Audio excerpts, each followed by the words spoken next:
Welcome everyone to Atheism 101. I'm your favorite bard, Korak the Bard, and today we're going behind the velvet rope and into this sacred online chapel to see what good Christians talk about during their online fellowship in a segment I like to call Christians Say the Darndest Thing. That's right, when Christians get together for their little group therapy sessions online, they talk about serious problems that require serious solutions. Problems like, who really runs hell? And how long would it take demons to utterly wipe out humanity in a global demonic holocaust? Speaking of the Holocaust, be sure to stick around until the end for some sweet, sweet anti-Semitism courtesy of Christianity's finest online meme lord trolls. But for now, let's see what Christians have to say about the logistics of hell in my favorite segment and yours, Christians Say the Darndest Thing. Viewers should note that, as the Bible says nothing about table manners, our main speaker this evening, known as One Gospel, was eating pie the entire time, and apparently they don't teach you to eat with your mouth closed in Sunday school. Too bad there's nothing in the Bible about etiquette like smacking your lips while talking into the microphone like a goddamn Philistine. Let's listen. Sorry if right now I'm having a piece of pie and a Pepsi. Seriously? Pie and Pepsi? I mean, I know the Philistines were supposedly wiped out when David popped one off Goliath's dome, but this is some seriously heathen shit. Anyway, on to more pressing issues, like demons. Exactly. Yeah, and that's what people view Satan like he's going to be the king of hell. No, he's going to be there just like everyone else. There's angels guard hell. Angels control hell. They're the ones that survey it. Jesus checks in on hell every day. Really? Jesus is the warden at Shawshank? Does he keep a punch card? And what happens if there's a hellish prison break? Does Jesus get hazard pay? Are they still using swords and shields down there, or has Jesus been able to keep up with the latest in technological armaments? Sadly, these questions were never answered, but we did get a word or two more about the logistics of running an infernal prison. Can you imagine that being the reminder of all the people that are in hell looking up going like, how many times were we witness to? And we see this guy every day in our torment. And Jesus, part of his job, because he's the one that is, and this goes back to ancient Hebrew law. If you're the judge and you're the judge doing the condemnation and all that, you're supposed to check in on your prisoners. And Jesus does that for eternity. First of all, I hate to break it to you, but there's a whole group of Christians out there who are going to be upset at this idea because their entire dogma is based on the divine revelation that hell is separation from God. But if he's the warden and you see him every day while he makes sure you don't have any counterfeit in your bunk, well, that's not exactly separated from God, is it? But I digress.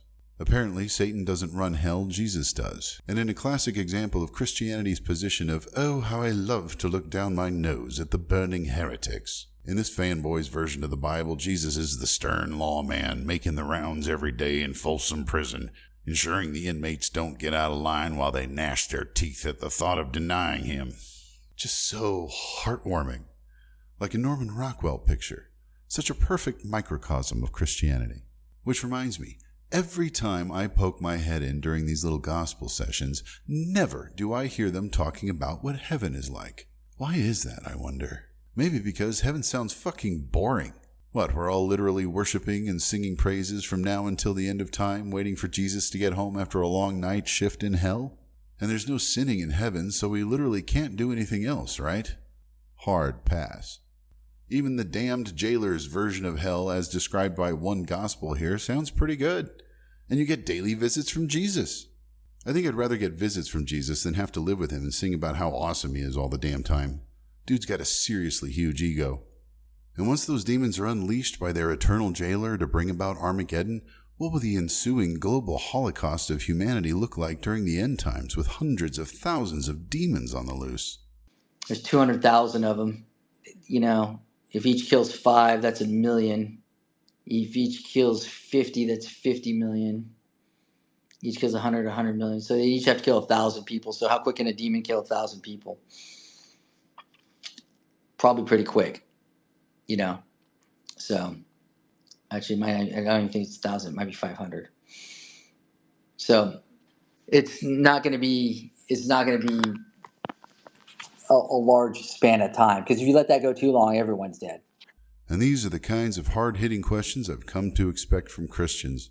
Their grasp of the world, what's important, and how things work is so childlike in its innocence and naivete.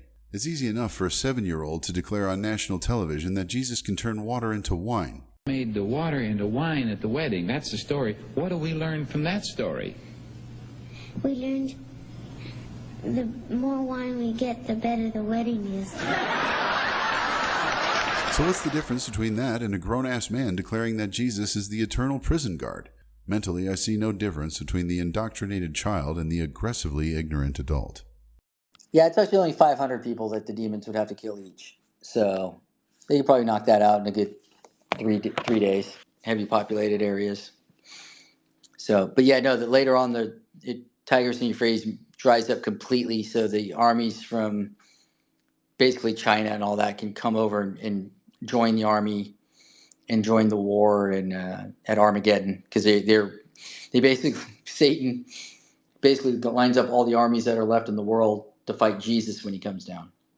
What kind of Castlevania fanfic bullshit is this? Demons invade, wipe out most of humanity in just a couple days, but then China decides to go to war with the demons, and it's all part of Satan's plan to fight Jesus when he arrives.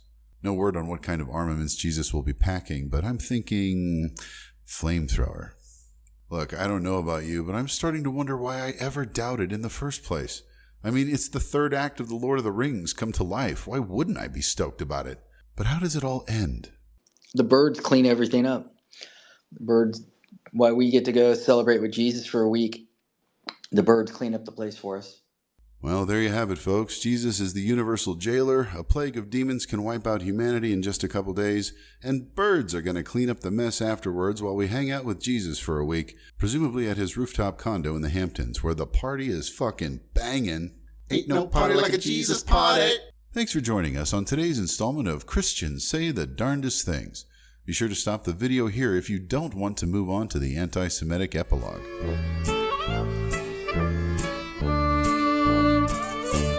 It bears noting that the majority of the conversation you heard today was said in the context of the Holocaust. And when it comes to talking about the Holocaust, these folks diminish the actual Holocaust while fantasizing about the upcoming demonic Holocaust that will wipe out humanity when the last trumpet sounds. And they just can't help themselves when it comes to being anti-Semitic while talking about it. For example, what do you call a Hawaiian genocide? What's that? Aloha cost. Oh, an aloha cost. An aloha cost. You know, I write comedy and satire for a living, and aloha cost had never occurred to me. Probably because I spend exactly 0% of my time thinking of jokes that have the Holocaust as a punchline. Very on brand, Christians. Bravo. Keep showing us that love of Christ. Thanks for joining me in this segment of Christians Say the Darndest Things. And be sure to join me on Patreon for exclusive content and more in-depth deep dives of your favorite infamous Christian apologists. In the meantime, I'm your favorite bard, Korak the Bard, singing off with, There is no hatred quite as vile as Christian love.